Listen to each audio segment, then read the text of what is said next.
ನಮಸ್ಕಾರ ಸಮಸ್ತ ಕರ್ನಾಟಕದ ಜನತೆಗೆ. ನೀವು ನೋಡ್ತಾ ಇದ್ದೀರಾ ಸಾಧಕರ ಮಾತು ಯೂಟ್ಯೂಬ್ ಚಾನಲ್. ಮೋಸ್ಟ್ ಒಂದು ರಿಕ್ವೆಸ್ಟೆಡ್ ಎಪಿಸೋಡ್ ಅಂತ ಹೇಳ್ಬೋದು.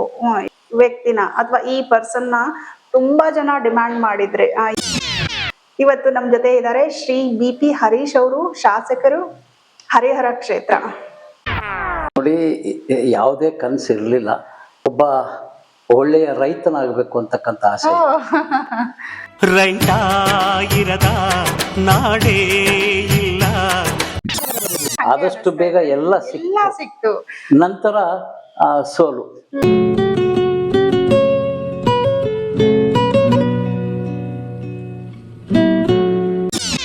ನಾನು ಪ್ರತಿ ಸೋಲನ್ನು ಕೂಡ ನಾಳೆ ಗೆಲ್ತೀನಿ ಅಂತೇಳಿ ಅದನ್ನ ಒಂದು ಮೆಟ್ಲಾಗಿ ನಾನು ಸ್ವೀಕರಿಸ್ತಾ ಬಂದಿದ್ದೇನೆ. ನಮ್ಮ ಬೆಂಗಳೂರಿನ RCB 18 ಬಾರಿ ನಾವು ಸೋತ್ವಿ, 17 ಬಾರಿ ನಾವು ಸೋತ್ರು ಕೂಡ RCB ಅಭಿಮಾನಿಗಳು RCB ಈ ಬಾರಿ ನಮ್ಮದೇ ಕಪ್ ಅಂತ ಬಂದ್ರು. ನಮಸ್ಕಾರ ಸಮಸ್ತ ಕರ್ನಾಟಕದ ಜನತೆಗೆ. ನೀವು ನೋಡ್ತಾ ಇದ್ದೀರಾ ಸಾಧಕರ ಮಾತು ಯೂಟ್ಯೂಬ್ ಚಾನಲ್. ನಾನು ನಿಮ್ಮ ಅಶ್ವಿನಿ ಗೌಡ. ಐ ಹೋಪ್ ಎಲ್ಲರೂ ಚೆನ್ನಾಗಿದ್ದೀರಾ ಅಂತ ಅನ್ಕೊಂಡಿದೀನಿ. ಇವತ್ತಿನ ನಮ್ಮ ಸಾಧಕರ ಬಗ್ಗೆ ಹೇಳಬೇಕು ಅಂದ್ರೆ, ಇವರು ನಮ್ಮ ಚಾನಲ್ನ 93ನೇ ಸಾಧಕರು. ಇವರು ಬೇರೆ ಯಾರು ಅಲ್ಲ, ಮೋಸ್ಟ್ ಒಂದು ರಿಕ್ವೆಸ್ಟೆಡ್ ಎಪಿಸೋಡ್ ಅಂತ ಹೇಳ್ಬೋದು. ಏಕೆಂದ್ರೆ ಈ ವ್ಯಕ್ತಿನ ಅಥವಾ ಈ ಪರ್ಸನ್ನ ತುಂಬಾ ಜನ ಡಿಮ್ಯಾಂಡ್ ಮಾಡಿದ್ರೆ ಇವ್ರು ಯಾಕೆ ಇನ್ನೂ ನಿಮ್ಮ ಚಾನಲ್ಗೆ ಬಂದಿಲ್ಲ ಅಂತ ಹೇಳಿ. ಆ ಒಂದು ರಿಕ್ವೆಸ್ಟೆಡ್ ಎಪಿಸೋಡೇ ಇವತ್ತು ಅಂತ ಹೇಳಿದ್ರೆ ತಪ್ಪಾಗ್ಲಾರ್ದು. ಇವತ್ತಿನ ನಮ್ಮ ಸಾಧಕರ ಮಾತು ಯೂಟ್ಯೂಬ್ ಚಾನಲ್ ಅಲ್ಲಿ ಇದ್ದಾರೆ ನಿಮ್ಮ ತುಂಬಾ ಡಿಮ್ಯಾಂಡಿಂಗ್ ಒಂದು ಪರ್ಸನಾಲಿಟಿ ಅಂತಾನೆ ಹೇಳ್ಬೋದು. ಎಸ್, ಇವತ್ತು ನಮ್ ಜೊತೆ ಇದ್ದಾರೆ ಶ್ರೀ BP ಹರೀಶ್ ಅವರು, ಶಾಸಕರು, ಹರಿಹರ ಕ್ಷೇತ್ರ. ಬನ್ನಿ ಅವರನ್ನ ನಮ್ಮ ಸಾಧಕರ ಮಾತು ಕಾರ್ಯಕ್ರಮಕ್ಕೆ ಸ್ವಾಗತ ಮಾಡೋಣ. ನಮಸ್ಕಾರ ಸರ್. ನಮಸ್ಕಾರ. ಸಾಧಕರ ಮಾತು ಕಾರ್ಯಕ್ರಮಕ್ಕೆ ಸ್ವಾಗತ ಸರ್. ಇದು ನಮ್ಮ ಚಾನೆಲ್ ಸ್ಟಾರ್ಟ್ ಮಾಡಿದಾಗಿಂದ ನಿಮ್ಮ ಹೆಸರು ಕೇಳಿ ಬರ್ತಾ ಇತ್ತು. BP ಹರೀಶ್ ಅವ್ರದ್ದು ಒಂದು ಇಂಟರ್ವ್ಯೂ ಮಾಡಿ ಅಂತ ಹೇಳ್ಬಿಟ್ಟು, ಅವ್ರದ್ದು ಒಂದು ಲೈಫ್ ಹಿಸ್ಟ್ರಿನ ನಮ್ಗೆ ಕೊಡಿ ಅಂತ ಹೇಳ್ಬಿಟ್ಟು ತುಂಬಾ ಜನ ನಿಮ್ಮ ಅಭಿಮಾನಿಗಳು ನಮ್ಮಲ್ಲಿ ಡಿಮ್ಯಾಂಡ್ ಮಾಡ್ತಾ ಇದ್ರು. ಅದು ಇವತ್ತು ಕಾಲ ಕೂಡ್ ಬಂದಿದೆ ಸರ್. ನಮ್ಗೆ ತುಂಬಾ ಖುಷಿ ಆಯ್ತು ನೀವು ನಮ್ಮ ಚಾನಲ್ಗೆ ಬಂದಿರೋದು. ತುಂಬಾ ಖುಷಿ ಆಯ್ತು ಸರ್. ಧನ್ಯವಾದ. ಹೇಗಿದ್ದೀರಾ ಸರ್? ಚೆನ್ನಾಗಿದ್ದೀನಿ. ಗೊತ್ತಾಗ್ತಿದೆ ಚೆನ್ನಾಗಿದ್ದೀರಾ ಅಂತ ಹೇಳ್ಬಿಟ್ಟು. ಸರ್, ಇವಾಗ ಕಾರ್ಯಕ್ರಮ ಸ್ಟಾರ್ಟ್ ಮಾಡೋಣ. ಸರ್, ನಿಮ್ಮ ಬಾಲ್ಯದ ಬಗ್ಗೆ ಹೇಳ್ಬೇಕು ಅಂದ್ರೆ, ನೀವು ಹುಟ್ಟಿದ್ದು ಅದು ಎಲ್ಲ, ನಿಮ್ಮ ತಂದೆ ತಾಯಿ ಬಗ್ಗೆ ಹೇಳ್ಬೇಕು ಅಂದ್ರೆ ಸರ್. ನಾನು ದಿವಂಗತ P ಬಸವನಗೌಡರು ಮತ್ತೆ ನಮ್ಮ ತಾಯಿಯವರಂತ ಕಮಲಮ್ಮನವ್ರಿಗೆ ಮೊದಲನೇ ಮಗ. ನಮ್ಮ ತಂದೆಯವರು ಹರಿಹರ ವಿಧಾನಸಭಾ ಕ್ಷೇತ್ರದ ಶಾಸಕರಾಗಿದ್ದಂಥ ಸಂದರ್ಭದಲ್ಲೇ ನಿಧನ ಹೊಂದಿದಂಥದ್ದು. ನಮ್ಮ ಅಜ್ಜನವರು ಕೂಡ MRA ಅಂದರೆ ಮೈಸೂರು ರಾಜ್ಯ ಅಸೆಂಬ್ಲಿ ಹರಿಹರ ಕ್ಷೇತ್ರದಿಂದ 2 ಬಾರಿ ಹರಿಹರ ತಾಲೂಕನ್ನು ಪ್ರತಿನಿಧಿಸಿದರು. ನಮ್ಮ ತಂದೆ ಶಾಸಕರಾಗಿ ಸೇವೆ ಮಾಡ್ತಾ ಇರೋ ಸಂದರ್ಭದಲ್ಲಿ ನಿಧನರಾದರು. ನಂತರ ನಾನು ನನ್ನ ಬಾಲ್ಯದಲ್ಲಿ ಉತ್ತಮವಾದಂಥ ಕ್ರೀಡಾಪಟು ಆಗಿದೆ. ಬಾಸ್ಕೆಟ್ಬಾಲ್ ಕ್ರೀಡೆಯಲ್ಲಿ ನಿಮ್ಮ ವಿದ್ಯಾಭ್ಯಾಸ ಆಗಿದ್ದಿಲ್ಲ? ಇಲ್ಲ, ಹೇಳ್ತೀನಿ. ಬಾಸ್ಕೆಟ್ಬಾಲ್ ಕ್ರೀಡೆಯಲ್ಲಿ ಬಾಲಕರ ರಾಜ್ಯ ತಂಡವನ್ನು ಪ್ರತಿನಿಧಿಸಿದ್ದೆ. ಅದರ ಜೊತೆ ಅಥ್ಲೆಟಿಕ್ಸ್ನಲ್ಲೂ ಕೂಡ ಭಾಳಷ್ಟು ಬಹುಮಾನವನ್ನು ಪಡೆದು ಕ್ರೀಡೆಯಿಂದ ನನ್ನ ಒಂದು ಯಶಸ್ಸಿನ ಹಾದಿ ಪ್ರಾರಂಭ ಆಗಿದ್ದಂಥದ್ದು. ನಂತರದ ಸಂದರ್ಭದಲ್ಲಿ ನಾನು ಸೆಂಟ್ ಪಾಲ್ಸ್ ಕಾನ್ವೆಂಟ್ ಶಾಲೆಯಲ್ಲಿ 7ನೇ ತರಗತಿಯ ತನಕ, ನಂತರ SSLCವರೆಗೆ ಗೌರ್ಮೆಂಟ್ ಮೋತಿರಪ್ಪ ಜೂನಿಯರ್ ಕಾಲೇಜ್ನಲ್ಲಿ, ನಂತರ PUC DRM science college, BA MSB evening ಕಾಲೇಜ್ನಲ್ಲಿ ನಾನು ವಿದ್ಯಾಭ್ಯಾಸವನ್ನು ಮಾಡಿದೆ. 83ರಲ್ಲಿ ನಡೆದಂಥ ನಗರಸಭಾ ಚುನಾವಣೆಯಲ್ಲಿ ಆ ಸಂದರ್ಭದಲ್ಲಿ ಒಳ್ಳೆಯ ಕ್ರೀಡಾಪಟು ಆಗಿದ್ದರಿಂದ ಹೆಚ್ಚಿನ ಯುವಕರು ನನ್ನನ್ನು ದಾವಣಗೆರೆಯ ಈ ಭಾಗದ PJ ಬಡಾವಣೆಯ ನಗರಸಭಾ ಸದಸ್ಯನಾಗಿ ಸೇವೆಯನ್ನು ಮಾಡಲಿಕ್ಕೆ ಅವಕಾಶ ಮಾಡಿಕೊಟ್ರು. ಆ ಸಂದರ್ಭದಲ್ಲಿ ದಾವಣಗೆರೆ ನಗರಸಭೆಯ ಸ್ಥಾಯಿ ಸಮಿತಿ ಅಧ್ಯಕ್ಷನಾಗಿ ಕೂಡ ಒಳ್ಳೆಯ ಕಾರ್ಯವನ್ನು ನಾನು ದಾವಣಗೆರೆ ನಗರದಲ್ಲಿ ಮಾಡಿದೆ. ನಂತರ ವಿಧಾನಸಭೆ ಚುನಾವಣೆ 89ರಲ್ಲಿ ಆಗಿನ ಜನಪ್ರಿಯ ನಾಯಕರಾದಂಥ ರಾಮಕೃಷ್ಣ ಹೆಗ್ಡೆ ಅವರು, ಅದೇ ರೀತಿ JH ಪಟೇಲ್ರವರು ನನ್ನ ವಿದ್ಯಾರ್ಥಿ ದಶೆ ಮತ್ತು ಯುವಕರ ಜೊತೆ ಇದ್ದಂಥ ಒಂದು ಬೆಂಬಲವನ್ನು ನೋಡಿ ದಾವಣಗೆರೆ ಅಥವಾ ಹರಿಹರ ಯಾವುದಾದ್ರೂ ಒಂದು ಕ್ಷೇತ್ರದಿಂದ ವಿಧಾನಸಭೆಗೆ ನೀನು ಸ್ಪರ್ಧೆ ಮಾಡಬೇಕಂತೇಳಿ ನನಗೆ ಅವಕಾಶವನ್ನು ಮಾಡಿಕೊಟ್ರು. ಆ ಸಂದರ್ಭದಲ್ಲಿ ನನಗೆ ನನ್ನ ಅಜ್ಜ ಮತ್ತು ನಮ್ಮ ತಂದೆಯವರ ಹರಿಹರ ಕ್ಷೇತ್ರ, ನಮ್ಮ ಅಜ್ಜ ನಮ್ಮ ತಂದೆ ಇರೋ ಕ್ಷೇತ್ರ ಅಂಥೇಳಿ ನಾನು ಹರಿಹರ ವಿಧಾನಸಭಾ ಕ್ಷೇತ್ರದಲ್ಲಿ 89ರಿಂದ ಒಂದು ರಾಷ್ಟ್ರೀಯ ಪಕ್ಷದ ಅಭ್ಯರ್ಥಿಯಾಗಿ ಸ್ಪರ್ಧೆಯನ್ನು ಮಾಡಿದೆ. ಆ ಚುನಾವಣೆಯಲ್ಲಿ ಮೊದಲನೇ ಸೋಲು. ನಂತರ ಅನೇಕ ವಿಧಾನಸಭೆ ಚುನಾವಣೆಯನ್ನು ನಾನು ಎದುರಿಸಿದ್ದೀನಿ. ಸುಮಾರು 8 ವಿಧಾನಸಭೆ ಚುನಾವಣೆ ನಾನು ಎದುರಿಸಿದ್ದೀನಿ. ಅದರಲ್ಲಿ 2008ರಲ್ಲಿ ಭಾರತೀಯ ಜನತಾ ಪಕ್ಷದ ವತಿಯಿಂದ ನಾನು 2008ರ ವಿಧಾನಸಭೆಗೆ ನಾನು ಆಯ್ಕೆಗೊಂಡೆ. ನಾನು ಭಾರತೀಯ ಜನತಾ ಪಕ್ಷಕ್ಕೆ ಸೇರ್ಪಡೆ ಆಗಲಿಕ್ಕೆ ಭಾಳಷ್ಟು ಕಾರಣಗಳಿದೆ. 89ರ ವಿಧಾನಸಭೆ ಚುನಾವಣೆ ಸೋತ ನಂತರ ಭಾರತೀಯ ಜನತಾ ಪಕ್ಷದ ಯಡಿಯೂರಪ್ಪನವರು, ಮಲ್ಲಿಕಾರ್ಜುನಯ್ಯನವರು, ಅವರೆಲ್ಲಕ್ಕಿಂತ ಮುಖ್ಯವಾಗಿ ನಮ್ಮ ಭಾಗದ ವಿಧಾನ ಪರಿಷತ್ ಸದಸ್ಯರಾಗಿ ಕರಂಬಳ್ಳಿ ಸಂಜೀವ್ ಶೆಟ್ಟಿ ಅಂತಕ್ಕಂಥ ಬಹಳ ದೊಡ್ಡ ವ್ಯಕ್ತಿ. ಅವರು ನಮ್ಮ ದಾವಣಗೆರೆ ಭಾಗವನ್ನು ಪ್ರತಿನಿಧಿಸಿ MLC ಆಗಿದ್ದರು. ಅವರು ಪದೇ ಪದೇ ನಿಮ್ಮ ತಂದೆಯವರು ನಾನು ಭಾಳ ಆತ್ಮೀಯರು, ನಿಮ್ಮ ತಂದೆಯವರು ಭಾಳ ಬೇಗ ಈ ಒಂದು ರಾಜಕೀಯ ಸೇವೆ ಮಾಡೋ ಅವಕಾಶ ಕಳ್ಕೊಂಡ್ರು, ನೀನು ನಮ್ಮ ಜೊತೆ ಇರಬೇಕು, ನಿನ್ನ ವಿಚಾರಗಳೆಲ್ಲ ನಮ್ಮ ಪಕ್ಷಕ್ಕೆ ಒಂದತ್ತೆ, ನೀನು ನಮ್ಮ ಪಕ್ಷಕ್ಕೆ ಬರಬೇಕು ಅಂತೇಳಿ ಭಾಳಷ್ಟು ಒತ್ತಾಯವನ್ನು ಮಾಡಿದ್ದು ಆಗಿನ ನಮ್ಮ ವಿಧಾನ ಪರಿಷತ್ ಸದಸ್ಯರಂತ ಕರಂಬಳ್ಳಿ ಸಂಜೀವ್ ಶೆಟ್ಟಿ. ನೀವು ಹೇಳ್ತಾ ಇರೋದು ನೋಡಿದ್ರೆ ರಾಜಕಾರಣ ಅನ್ನೋದು ನಿಮ್ ಬ್ಲಡ್ ಅಲ್ಲೇ ಬಂದ್ಬಿಟ್ಟಿತ್ತು ಸರ್. ರಾಜಕಾರಣ ಕುಟುಂಬದಿಂದ ನೀವು ಬಂದಿರೋರು. ನಿಮ್ಗೆ ಇನ್ಸ್ಪಿರೇಷನ್ ಅಂತ ಯಾರಾದ್ರೂ ಇದ್ರ ಸರ್? ರಾಜಕೀಯದಲ್ಲಿ ಗುರು ಅಂತ ಯಾರು? ಇಲ್ಲ. ನಮ್ಮ ಮನೆಯಲ್ಲಿ ವಿಶೇಷ ಏನಂದ್ರೆ, ನಮ್ಮ ಅಜ್ಜನವರು ರಾಜಕೀಯ ಮಾಡೋ ಸಂದರ್ಭದಲ್ಲಿ ನಮ್ಮ ತಂದೆಯವರು ಕೂಡ ಬಾಲಕರು, ಅವರು ಕೂಡ ಇದೆ. ನಮ್ಮ ತಂದೆಯವರು ನಿಧನರಾದಂಥ ಸಂದರ್ಭದಲ್ಲಿ ನಾನು ಕೂಡ ಇನ್ನು 18 ವರ್ಷ ಕೂಡ ಆಗಿರಲಿಲ್ಲ. ಹಾಗಾಗಿ ಅವರ ಒಂದು ಆಶೀರ್ವಾದ ನಮಗಿದೆ, ಆದರೆ ಅವರ ಬೆಂಬಲ ಇಲ್ಲ. ಅನಿವಾರ್ಯ ಆಗಿತ್ತು ನೀವು ರಾಜಕೀಯ ಕ್ರೀಡೆಯಲ್ಲಿ ಹೆಚ್ಚು ಹೆಸರಾಗಿರ್ತಕ್ಕಂಥ ಸಂದರ್ಭದಲ್ಲಿ ಸ್ವಾಭಾವಿಕವಾಗಿ ಯುವಕರು ಹೆಚ್ಚು ಕ್ರೀಡೆಯನ್ನು ಪ್ರೋತ್ಸಾಹಿಸ್ತಕ್ಕಂಥ ಸಂದರ್ಭದಲ್ಲಿ ಅವರು ನಮ್ಮ ಉತ್ತಮ ಕ್ರೀಡಾಪಟುಗಳಿಗೆ ಯಾಕೆ ಕಳಿಸ್ಬಾರ್ದು ಅಂಥೇಳಿ ನನಗೆ ಅವರು ಕೂಡ ಕಾರಣ. ಅದರ ಜೊತೆಗೆ ಕಾಲೇಜಿನಲ್ಲೇ ನಾನು ವಿದ್ಯಾರ್ಥಿ ನಾಯಕನಾಗಿದ್ದೆ. ಲೀಡರ್ಶಿಪ್ ಕಾಲೇಜಿನಲ್ಲೇ ಒಳ್ಳೆಯ ವಿದ್ಯಾರ್ಥಿ ಆಗಿದ್ದೆ, ಒಳ್ಳೆಯ ವಿದ್ಯಾರ್ಥಿ ನಾಯಕನಾಗಿದ್ದೆ. ಆ ಸಂದರ್ಭದಲ್ಲಿ ಯಾವುದೇ ಕಾಲೇಜಿನವರು ಕೂಡ ಚುನಾವಣೆಗೆ ಸ್ಪರ್ಧೆ ಮಾಡ್ಬೇಕಂದ್ರೆ ನನ್ನ ಹತ್ರ ಬಂದ್ಬಿಟ್ಟು ನಾನು ಸ್ಪರ್ಧೆ ಮಾಡ್ತೀನಿ, ನೀನು ಬೆಂಬಲ ಬೇಕು ಅಂತ ಕೇಳ್ತಿದ್ರು. ಹಾಗಾಗಿ ದಾವಣಗೆರೆಯ ಎಲ್ಲ ಕಾಲೇಜು ಚುನಾವಣೆಯಲ್ಲಿ ನಾನು ಭಾಗವಹಿಸಿದ್ರಿಂದ ಬಹಳ ಬೇಗನೆ ಈ ಒಂದು ಸಾರ್ವಜನಿಕ ಚುನಾವಣೆ ಎದುರಿಸಲಿಕ್ಕೆ ನನಗೆ ಅವಕಾಶ ಸಿಕ್ಕಿದೆ. ಒಂದು ವೇಳೆ ನೀವು ರಾಜಕೀಯಕ್ಕೆ ಬಂದಿಲ್ಲ ಅಂದ್ರೆ ಸರ್ ಏನಾಗ್ತಾ ಇದ್ರಿ ಸರ್? ನಿಮ್ಗೆ ಏನಾದ್ರೂ ಒಂದು ಕನಸಿತ್ತಾ, ನಾನು ಇದೇ ಆಗ್ಬೇಕು ಅದೇ ಆಗ್ಬೇಕು ಅಂತ ಹೇಳಿ? ನೋಡಿ, ಯಾವುದೇ ಕನಸು ಇರಲಿಲ್ಲ. ಒಬ್ಬ ಒಳ್ಳೆಯ ರೈತನಾಗಬೇಕು ಅಂತಕ್ಕಂಥ ಆಸೆ. ನಮ್ಮ ತಂದೆಯವ್ರ ನಿಧನ ನಂತರ ನಮ್ಮ ಬೂದಿಯಾಳ ಗ್ರಾಮದಲ್ಲಿ ನಾನು ಜಮೀನನ್ನು ಕೂಡ ಬಹಳ ವರ್ಷಗಳ ಕಾಲ ಇಲ್ಲಿಂದ ಓಡಾಡ್ತಾ ಒಳ್ಳೆ ರೈತನಾಗಬೇಕಂತಕ್ಕಂಥ ಆಸೆ ಜಾಸ್ತಿ ಇತ್ತು. ಆದರೆ ಯುವಕರು ವಿದ್ಯಾರ್ಥಿಗಳ ಒತ್ತಡದಿಂದ ಈ ರಾಜಕೀಯ ಪ್ರಾರಂಭ ಆಯಿತು. ಅಲ್ಲಿ ನಿಮ್ಗೆ ಆಪ್ಷನ್ ಇರ್ಲಿಲ್ಲ, ಯಾಕೆಂದ್ರೆ ತಂದೆಯವರು 18 ವರ್ಷ, ನೀವು 18 ವರ್ಷ ಅನ್ನೋಷ್ಟ್ರೊಳಗೆ ತಂದೆಯವರು ಹೋಗಿದ್ರಿಂದ ಜವಾಬ್ದಾರಿ ನಿಮ್ಮನ್ನ ಕೈ ಬೀಸಿ ಕರೀತಾ ಇತ್ತು, ಬನ್ನಿ ಇದಕ್ಕೆ, ಈ ಫೀಲ್ಡ್ಗೆ ಬನ್ನಿ ಅಂತ. ಅನಿವಾರ್ಯವಾಗಿ ನೀವು ಹೋಗ್ಬೇಕಾಗಿ. ಆಮೇಲೆ ನಾವು 3 ಜನ ಸಹೋದರರು. ಎರಡನೇವನು ಡಾಕ್ಟರ್ ಪ್ರಭು ಅಂತೇಳಿ ಆರ್ಥೋಪೆಡಿಕ್ ಪ್ರೊಫೆಸರ್ JJ ಮೆಡಿಕಲ್ ಕಾಲೇಜಲ್ಲಿ Okay, sir. ವರ್ಕ್ ಮಾಡಿ.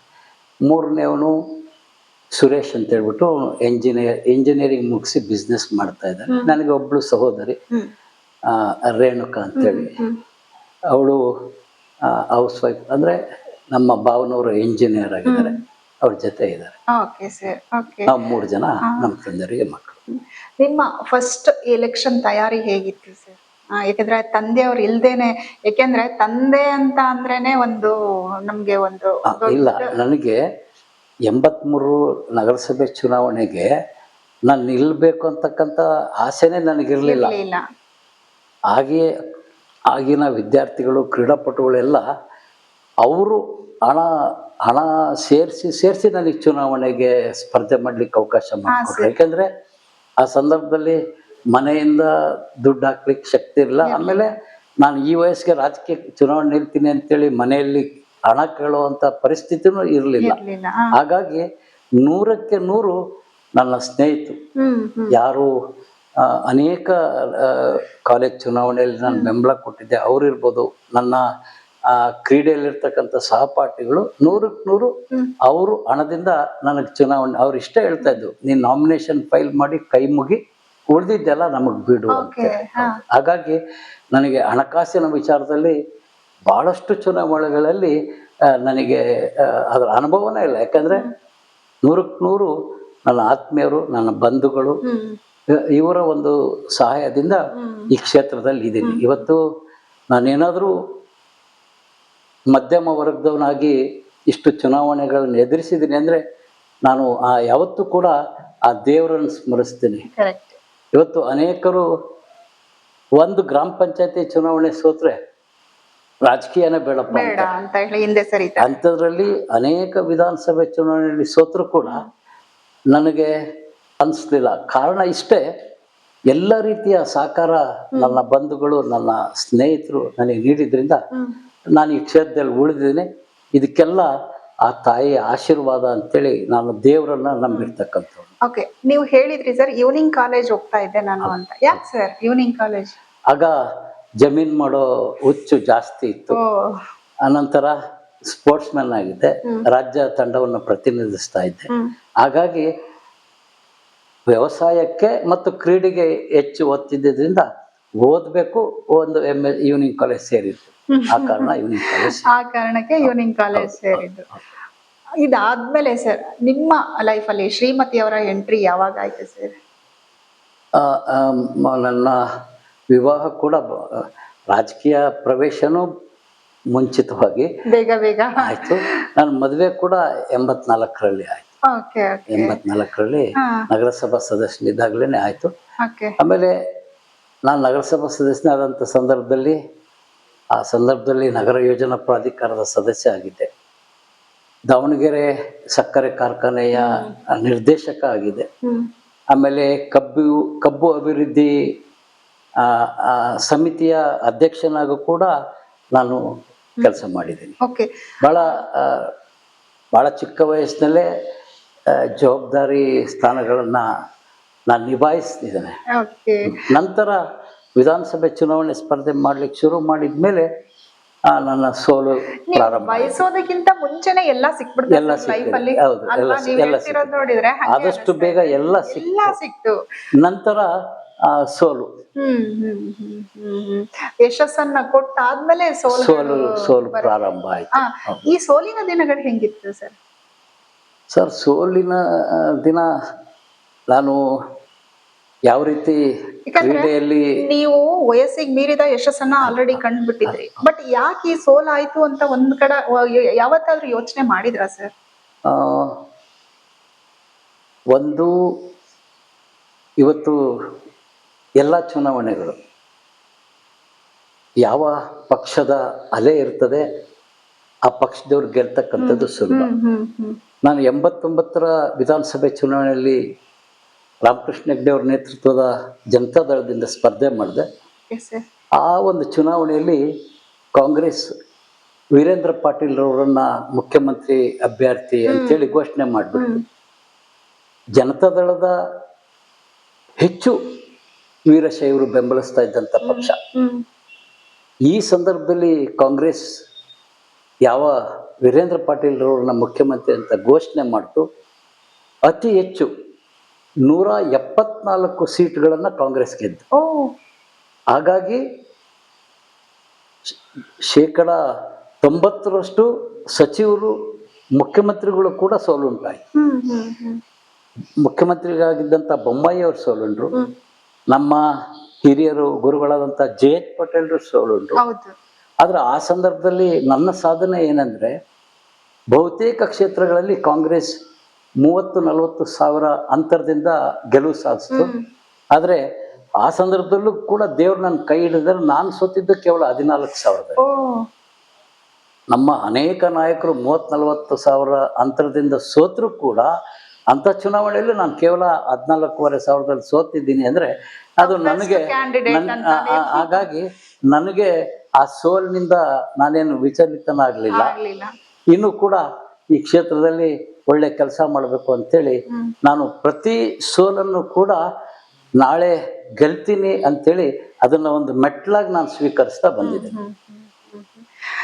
ಈ ಚಾಲೆಂಜ್ ದಿನಗಳು ಹೇಗಿತ್ತು ಸರ್? ಯಾಕಂದ್ರೆ ಇದು ತುಂಬಾ ಚಾಲೆಂಜಿಂಗ್ ದಿನಗಳು ಅಂತ ಹೇಳ್ಬೋದು. ಈ ಸೋಲಿನ ದಿನಗಳು ಅಂತ ಅಂದ್ರೆ ತುಂಬಾ ಚಾಲೆಂಜಿಂಗ್. ಯಾಕಂದ್ರೆ ನೀವು ಒಬ್ಬ ಅಧಿಕಾರದಲ್ಲಿದ್ದಾಗ ನಿಮ್ಮ ಮನೆ ತುಂಬಾ ಜನಗಳು ಇರ್ತಾರೆ, ನಿಮ್ಮ ಹತ್ರ ಒಂದು ಪವರ್ ಇರುತ್ತೆ. ಆಮೇಲೆ ನಿಮ್ಮನ್ನ ಕೇಳ್ಕೊಂಡು ತುಂಬಾ ಜನಗಳು ಬರ್ತಾರೆ, ಆ ಕೆಲಸ ಮಾಡ್ಕೊಡಿ, ಈ ಕೆಲಸ ಮಾಡ್ಕೊಡಿ ಅಂತ ಹೇಳ್ಬಿಟ್ಟು. ಕೌಟುಂಬಿಕವಾಗಿ ನೋಡ್ಬೇಕು ಅಂತ ಅಂದಾಗ ಇದು ತುಂಬಾ, ಯಾಕಂದ್ರೆ ಮನೆಯೆಲ್ಲ ಖಾಲಿ ಖಾಲಿ ಹೊಡಿತಾ ಇರುತ್ತೆ, ಇಷ್ಟು ಜನ ಬಂದು ನಿಮ್ಗೋಸ್ಕರ ವೇಟ್ ಮಾಡ್ತಾ ಇರ್ತಾರೆ, ನನ್ಗೆ ಅಂತ ಎಲ್ರು ಇದಾರೆ ಅನ್ನೋ ಅಂತ ಒಂದು ಅಧಿಕಾರದ ಒಂದು ಮತ್ತು ನಮ್ಮ ತಲೆಯಲ್ಲಿ ಇರುತ್ತೆ. ಬಟ್ ಈ ಸೋಲಿನ ದಿನಗಳಲ್ಲಿ ಯಾರು ಇರಲ್ಲ, ಮನೆನೂ ಖಾಲಿ ಆಗುತ್ತೆ, ಮನ್ಸು ಖಾಲಿ ಆಗುತ್ತೆ, ಎಲ್ರು ಖಾಲಿ ಆಗ್ತಾರೆ. ಆ ದಿನಗಳು ಹೆಂಗಿರುತ್ತೆ ಸರ್? ನೋಡಿ, ಅಧಿಕಾರ ಇದ್ದಾಗೂ ಕೂಡ ನಾನು ನನ್ನ ರಾಜಕೀಯ ಜೀವನದಲ್ಲಿ ಯಾವ ರೀತಿ ನಡೆದುಕೊಳ್ತೀನೋ ಅಧಿಕಾರ ಇಲ್ದಾಗೂ ಕೂಡ ಅದೇ ರೀತಿ. ನಾನು 2008ರಿಂದ 2013ರಲ್ಲಿ ನೀವು ಹಂಗೆ ಇರ್ತೀರಾ ಸರ್? ಬಟ್ ಜನಗಳು ಚೇಂಜ್ ಏನಾಗಿಲ್ಲ. 2000 ಜನಗಳು ನನ್ನ ಸೋಲನ್ನೇ ಹೆಚ್ಚು ನೋಡಿರೋದ್ರಿಂದ ಅವರು ಕೂಡ ನನ್ನಷ್ಟೇ ಗಟ್ಟಿ ಇದ್ದಾರೆ. ತಮಗೆ ಗೊತ್ತಿರ್ಬೋದು, ಇವತ್ತು ನಮ್ಮ ಬೆಂಗಳೂರಿನ RCB 18 ಬಾರಿ ನಾವು ಸೋತ್ವಿ, 17 ಬಾರಿ ನಾವು ಸೋತ್ರು ಕೂಡ RCB ಅಭಿಮಾನಿಗಳು RCB ಈ ಬಾರಿ ನಮ್ಮದೇ ಕಪ್ ಅಂತ ಬಂದ್ರು. ಆ ರೀತಿ ಆ ದೇವರ ಆಶೀರ್ವಾದದಿಂದ ನಮ್ಮ ಜನತೆ ಎಷ್ಟೇ ಬಾರಿ ಸೋತ್ರು ನಾವು ಹರೀಶನ್ನ ಗೆಲ್ಲಿಸ್ತೀನಿ ಅಂತಾನೆ ನಮ್ಮ ಜೊತೆ ಇದ್ರು. ಹಾಗಾಗಿ ನನಗೆ ಗೆಲುವಿನಲ್ಲಿ ಸೋಲಿನಲ್ಲಿ ನಾನೇನು ಬಹಳಷ್ಟು ವ್ಯತ್ಯಾಸವನ್ನ ಕಂಡಿಲ್ಲ. ಗೆದ್ದಂತ ಸಂದರ್ಭದಲ್ಲಿ ನಾನೇನು ಬಹಳ ಹಿಗ್ಗೋದಿಲ್ಲ. ನನ್ನ ಒಂದು ವಿಚಾರಧಾರೆಗೆ ನಾನು ಸೋಲಿನ ಸಂದರ್ಭಕ್ಕಿಂತ ಹೆಚ್ಚು ನಾನು ಸಮಸ್ಯೆಯನ್ನು ಎದುರಿಸೋದು ಗೆದ್ದಂತ ಸಂದರ್ಭ. ಯಾಕೆಂದ್ರೆ ನಾನು ರಾಜಿ ಮಾಡ್ಕೊಳ್ಳೋ ರಾಜಕಾರಣಿ ಅಲ್ಲ. ನನಗೆ ನಮ್ಮ ನಾಯಕರೇ ಇರಲಿ, ನನ್ನ ಆತ್ಮೀಯರೇ ಇರಲಿ, ಅವರು ಸರಿದಾರಿಯಲ್ಲಿ ನಡೆದಿಲ್ಲ ಅಂದರೆ ಅವ್ರನ್ನ ಎದುರಿಸ್ತಕ್ಕಂಥ ಒಂದು ಪರಿಸ್ಥಿತಿಗೆ ನಾನು ಬಂದ್ಬಿಡ್ತೀನಿ. ಅದು ನನ್ನ ರಕ್ತದಲ್ಲಿ ಬಂದಿದೆ. ನಾನು ಯಾವ ನಮ್ಮ ನಾಯಕರು ಯಾವ ಪಕ್ಷದಲ್ಲಿದ್ದೀನೋ ಪ್ರತಿ ಬಾರಿಯೂ ಅವ್ರು ತಪ್ಪು ಮಾಡಿದಂಥ ಸಂದರ್ಭದಲ್ಲಿ ನಾನು ಗೆಲ್ಲಿ ಸೋಲ್ಲಿ ನಂದು ವಿಚಾರದ ಹೋರಾಟ ಪ್ರಾರಂಭ ಆಗೇ ಬಿಡುತ್ತೆ. ಇವತ್ತು ಅಷ್ಟೇ. ಇವತ್ತು ನಮ್ಮ ನಾಯಕರು ಕೆಲವೊಂದು ಹೊಂದಾಣಿಕೆ ರಾಜಕೀಯ ಮಾಡಿರ್ತಕ್ಕಂಥದ್ದು ರಾಜ್ಯದಲ್ಲಿ ಜನತೆಗೆ ಗೊತ್ತಿದೆ. ಅದನ್ನ ಬೇರೆಯವರು ಏನೋ ಅವ್ರವ್ರ ಲಾಭಕ್ಕೆ ಮಾಡಿರ್ತಾರೆ ಅಂತ ಸುಮ್ಮನಾಗ್ತಾರೆ. ಆದ್ರೆ ನನ್ನ ಮನಸ್ಸು ಆ ರೀತಿ ಇಲ್ಲ. ನನ್ನ ಮನಸ್ಸು ಅವ್ರು ತಪ್ಪು ಮಾಡಿರೋದನ್ನ ನಾವು ಇವತ್ತು ಹೇಳದೇ ಇದ್ರೆ ಅವರು ನಾವು ಮಾಡಿರೋದೇ ಸರಿ ಅನ್ಕೊಳ್ತಾರೆ. ಅವ್ರಿಗೆ ಗೊತ್ತಾಗ್ಲಿ ನಾವು ತಪ್ಪು ಮಾಡಿದ್ವಿ, ಮುಂದೆ ತಪ್ಪು ಮಾಡಬಾರ್ದು, ಮುಂದೆ ಯಾರಿಗೂ ಕೂಡ ನಾವು ನಮ್ಮ ನಂಬಿರ್ತಕ್ಕಂಥವ್ರಿಗೆ ನಾವು ದ್ರೋಹ ಮಾಡಬಾರ್ದು ಅಂತೇಳಿ ಅವ್ರಿಗೆ ತಿಳಿಲಿ ಅಂತಕ್ಕಂಥದ್ದು. ನಾನು ಅವ್ರನ್ನ ದ್ವೇಷ ಮಾಡಲ್ಲ. ಇವತ್ತು ನಾನು ಅವ್ರನ್ನ ದ್ವೇಷ ಮಾಡಲ್ಲ, ಆದ್ರೆ ಅವ್ರ ತಪ್ಪು ಅವ್ರು ಅರ್ಥಕೋಬೇಕಲ್ಲ. ಮುಂದೆ ಇನ್ನೊಬ್ಬರಿಗೆ ಆ ರೀತಿ ದ್ರೋಹ ಮಾಡಬಾರ್ದಲ್ಲ, ಮಾಡದ ರೀತಿಯಲ್ಲಿ ನಾನು ಅವ್ರನ್ನ ತಯಾರು ಮಾಡ್ಬೇಕನ್ನೋದೇ ನನ್ನ ಗುರಿ. ಅವ್ರಿಗೆ ಅನ್ಸ್ಬೋದು ಇವ್ನು ದ್ವೇಷ ಮಾಡ್ತಾನೆ, ವಿರೋಧ ಮಾಡ್ತಾನೆ. ಯಾವುದೇ ಕಾರಣಕ್ಕೂ ವ್ಯಕ್ತಿಯನ್ನ ಪ್ರೀತಿಸ್ತೀನಿ, ವ್ಯಕ್ತಿಗೆ ಗೌರವ ಕೊಡ್ತೀನಿ. ಅವ್ರು ತಪ್ಪು ಮಾಡಿದಂಥ ವಿಚಾರಕ್ಕೆ ನಾನು ರಾಜಿ ಆಗಲ್ಲ. ಹಾಗಾಗಿ ಈ ಗುಣ ನನ್ನಲ್ಲಿರೋದ್ರಿಂದ ಸೋತಾಗ ಇವು ಯಾವ ಸವಾಲು ನಮಗೆ ಬರಲ್ಲ. ಬರ್ಲಿಲ್ಲ. ಗೆದ್ದಂತ ಸಂದರ್ಭದಲ್ಲೇ ಈ ರೀತಿ ಸವಾಲನ್ನ ಎದುರಿಸ್ಬೇಕಾಗುತ್ತೆ. ಹಾಗಾಗಿ ನನಗೆ ಗೆದ್ದಾಗೂ ಆಗಿರ್ತೀನಿ, ಸೋತಾಗೂ ಆಗಿರ್ತೀನಿ. ನಾನು ಗೆದ್ದಿದ್ದೀನೋ ಸೋತಿದ್ದೀನೋ ಅಂತೇಳಿ ಇನ್ನೊಬ್ರು ನನ್ನ ನೋಡಿ ಯಾವುದೇ ಕಾರಣಕ್ಕೂ ಗುರುಸ್ಲಿಕ್ಕಂತೂ ಸಾಧ್ಯವೇ ಇಲ್ಲ. Average maintain average maintain. Okay sir, ನಿಮ್ಮ ಕುಟುಂಬದ ಬಗ್ಗೆ ಹೇಳ್ಬೇಕು ಅಂದ್ರೆ ಶ್ರೀಮತಿಯವರು, ಮಕ್ಕಳು? ನಮ್ಮ ಶ್ರೀಮತಿಯವರು SSLC ಮುಗಿದ ನಂತರ, ಅವ್ರ ಹೆಸರು ಸರ್? ಮೇಡಮ್ ಹೆಸರು ಅನುರಾಧ ಅಂತೇಳಿ. ಅನುರಾಧ. ಅವ್ರ ತಂದೆ ಡಾಕ್ಟರ್ ನಾಗರಾಜ್ ಅಂತೇಳಿ. ಅವ್ರ ತಂದೆ ಡಾಕ್ಟರ್ ಆಗಿ, ಸರ್ಕಾರಿ ಡಾಕ್ಟರ್ ಆಗಿ ಕೆಲಸ ಮಾಡಿದಂಥವ್ರು. ಅವ್ರ ಮಗಳು. ಇನ್ನು ನನಗೆ ಮಗ ಅರ್ಜುನ್ ಮಗ. ಅವನು ಕೂಡ ಅತಿ ಹೆಚ್ಚು ಅಂಕವನ್ನು ಪಡೆದು ಪ್ರತಿಷ್ಠಿತ ಬೆಂಗಳೂರಿನ ಪೆಸಿಟ್ ಕಾಲೇಜ್ನಲ್ಲಿ ಗೌರ್ಮೆಂಟ್ ಸೀಟ್ನಲ್ಲಿ ಓದಿದಂಥದ್ದು, ಪೆಸಿಟ್ನಲ್ಲಿ.